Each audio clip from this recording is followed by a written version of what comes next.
Men hunarmandlar oilasida tug'ilganman. 3-sulolaman.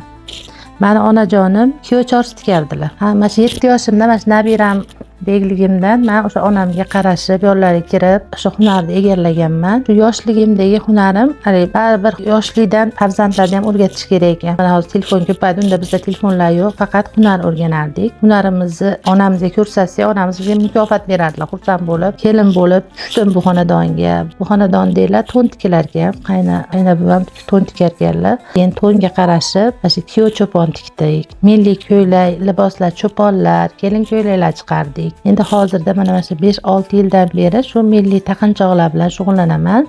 Chunki kelin liboslariga milliy, masalan, tilla qoshlarimiz, mehramoqlarimiz shu milliy libosni ochar ekan. Shunga qiziqib, shu sohani o'zim tanladim. Mana hozir shogirdlarim 100 dan oshib ketdi hozir shogirdlarim. Endi hozir bularning ichida bir 10 tachalari o'zlari ish faoliyatini ham boshlashdi. Hali bu ishni qilgan saringiz qilgis keladi-da. Masalan, bitgandan keyin shuna chiroyli chiqadi. Buni ko'rib ko'zingiz quvnaydi. Bitgandan keyin ayniqsa kelin qizlar taqsa unda ham nima bo'ladi. Bu hali bitta odam ishi emas. Biz oilaviy qilamiz. Kelinim, qizlarim, o'g'illarim, mana hozir nabiralarim ham o'rganishadi. Hozir mana 2,5 yashar, 3 yashar qizcham ham kelib shuni o'tkazishga harakat qiladi. Mana hozirda 50 xildan oshiq taqinchoqlar yasayapmiz.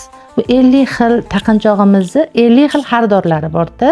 Masalan, hozir Qozog'istondan milliyni juda yaxshi ko'rishar ekan, Qozog'istonga millicha, Rossiyaga zamonaviy qilib chiqaryapmiz. Turkiyaga 12 ta viloyatdan o'sha sotuvchilar kelib olib ketishadi. Bu kasbni o'rganganimga Allohga shukr qilaman. Chunki shu kasb orqali o'g'il uyladim, qiz chiqardim. Taqdir sinovlari bo'lib, xo'jayinim erta o'tib ketdilar. Bu mehnat orqali o'g'il uyladim, qiz chiqardim. Masalan, o'g'il uylasangiz, qiz chiqarsangiz, keyin mahallaga qo'shilar ekansiz va ayniqsa kelin olsangiz, mana bunaqa hunarmandlarga bunaqa katta sharoit yaratib berdi prezidentimiz. Shu hunarmandlarimizni boshliqlar bularga minnatdorchilik bildiraman.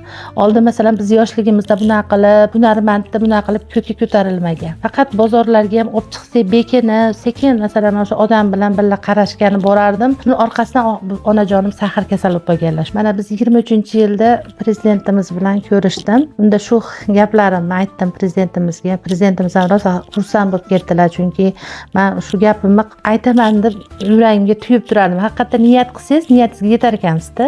Hunar olgan inson hech xor bo'lmasa, ayniqsa bunaqa chiroyli yurtimizda shuna e'zozlashayotganda kelinchak qizga o'rgatganman, shu gaplari hali yuragimni qaltiratib yuborganda, opa menga bitta shu hunarni o'rgatdingiz, ishonasizmi, bitta qorong'i zulmatdan chiqardingiz meni deganlar. O'zim qalbim titrab yig'lab yuborganman o'sha gapni eshitgandan keyin.